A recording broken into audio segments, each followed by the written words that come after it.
Earrings, jewelry of the day. So, itong ating earrings ayan, flower, guys. Yan ang ating earrings. Yan. Actually, dalawa yung nagawa ko.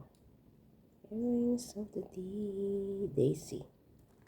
Ito na yung ka-partner. Okay, ito naman ang isa. Wow! So cute naman itong red earrings. Yan.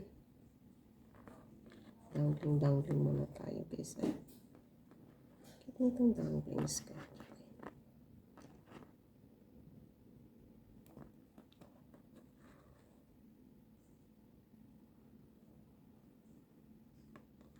Pearl and seed beads.